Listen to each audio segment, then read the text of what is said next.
Welcome to Indian authentic recipe. நான் உங்கள் கௌரி சங்கரி. இன்றைக்கி நம்ம பார்க்க போகிறது பழைய சோறு கருவாடு ஃப்ரை. இப்போ இருக்கிற சூழ்நிலையில் நம்ம எதையுமே வேஸ்ட் பண்ணக்கூடாது. இருப்பதை வச்சுக்கிட்டு சாப்பிட பழக்கப்படுத்திக்கணும். அதற்காக தான் இதை நான் சொல்லணும்னு நினச்சேன். அதற்கு முன் என் சேனலை சப்ஸ்கிரைப் பண்ணாதவங்க சப்ஸ்கிரைப் பண்ணுங்கள். வீடியோ கீழே தெரியுற பெல் பட்டனை கிளிக் பண்ணுங்கள். முதல்ல பழைய சாதம்னு என்னென்னு தெரிஞ்சுக்கலாம்.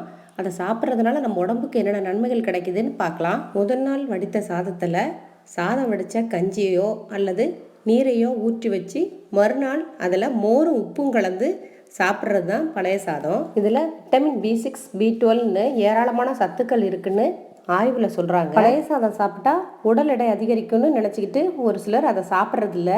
ஆனால் அது உண்மை இல்லை. உழைக்கிற உழைப்புக்கு ஏற்றா போல் நம்ம எதை சாப்பிட்டாலும் அது நம்ம உடம்புக்கு நல்லது தான்.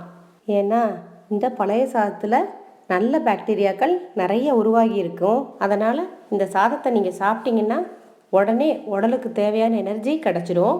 காலையில் இதை சாப்பிட்டுட்டு வேலை செய்ய ஆரம்பிச்சிங்கன்னா அன்னைக்கு நாள் முழுவதும் சுறுசுறுப்பாக நீங்கள் வேலை செய்யலாம். மேலும் இது உடல் சூட்டை குறைக்குது. அதனால் முடி உதிர்தல், இளநரை இது வராமல் நம்ம தடுத்துடலாம். தினமும் காலையில் இதை சாப்பிட்டு வந்தோம்னா இதில் இருக்கிற நல்ல பாக்டீரியா அல்சரை குணப்படுத்துது. மேலும் எலும்பு தேய்மானத்தை குறைக்குதுன்னு ஆய்வில் சொல்லியிருக்காங்க. அமெரிக்காவும் மற்ற நாடுகளும் தமிழர்களுடைய இந்த உணவை ஆச்சரியமாக பார்க்குறாங்க. ஆனால் இது நம்ம காலங்காலமாக சாப்பிட்டுட்டு வந்த உணவு தான். நம் முன்னோர்களெல்லாம் இந்த பழைய சாதத்தை சின்ன வெங்காயத்தோடு சேர்த்து சாப்பிட்டுட்டு கஷ்டமான வேலையெல்லாம் ஈஸியாக செஞ்சுருக்காங்க. அதனால தான் அவங்களுக்கு சுகர் பிபின்னு எதுவுமே இல்லாமல் வாழ்ந்துருக்காங்க. அவங்களோட வழியை நாம் பின்பற்றுவோம். நான்வெஜ் சாப்பிட்றவங்களுக்கு பொதுவாக சீ ஃபுட்னால் ரொம்ப பிடிக்கும். அதுலேயும் மீன்னா ரொம்ப பிடிக்கும். அந்த மீனில் உப்பு சேர்த்து காய வச்சு செய்கிறது தான் இந்த கருவாடு. அதனால் இந்த கருவாடை நம்ம ஊரில் எல்லாரும் விரும்பி சாப்பிடுவாங்க.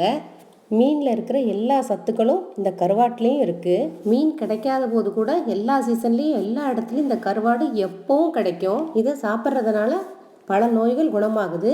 குழந்தை பெற்ற பெண்களுக்கு பால் சுரக்கிறதுக்கு இந்த கருவாட்டை வறுத்தோ அல்லது குழம்பு வைத்தோ சாப்பிட கொடுப்பாங்க.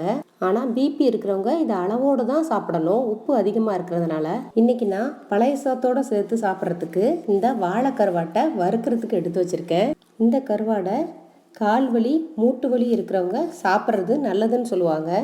இப்போது எப்படி செய்கிறதுன்னு பார்க்கலாம். எந்த கருவாடாக இருந்தாலும் இதே மெத்தடில் நீங்கள் ஈஸியாக செஞ்சிடலாம். முதல்ல கருவாட்டில் விதவிதப்பான சுடுதண்ணி ஊற்றி கொஞ்ச நேரம் ஊற வைங்க. பிறகு நல்லா 4-5 முறை கழுவி எடுத்துக்கோங்க. இப்போ அதில் 1 ஸ்பூன் மிளகாய்த்தூள் சேர்த்துக்கோங்க, 1/4 ஸ்பூன் மஞ்சத்தூள் சேர்த்துக்கோங்க, கொஞ்சமாக உப்பு சேர்த்துக்கோங்க. இதை சேர்த்து நல்லா பிசைஞ்சி கொஞ்ச நேரம் ஊற விடுங்க.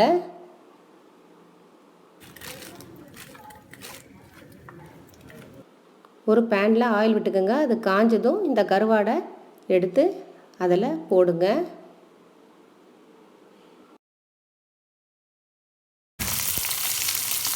ஒரு பக்கம் நல்லா வெந்துருச்சுன்னா அப்படியே திருப்பி விட்டுருங்க. கருவாடு நல்லா வறுபட்டுருச்சுன்னா இப்போ அதை எடுத்துடலாம். கருவாடு ஃப்ரை இப்போ ரெடி ஆயிடுச்சு. வீட்டில் காய்கறி அல்லது நான்வெஜ் வாங்க போக முடியாத சூழ்நிலையில் நீங்கள் இருக்கும்போது இதுபோல் கருவாடை செஞ்சு சாப்பிட்டு பாருங்கள். டேஸ்ட் ரொம்ப அருமையாக இருக்கும். இது போன்ற பயனுள்ள ரெசிபிஸ் பார்ப்பதற்கு என் இந்தியன் ஆத்தென்டிக் ரெசிபி சேனலை சப்ஸ்கிரைப் பண்ணுங்கள். வீடியோக்கு எடுத்துகிற பெல் பட்டனை கிளிக் பண்ணுங்கள். நன்றி.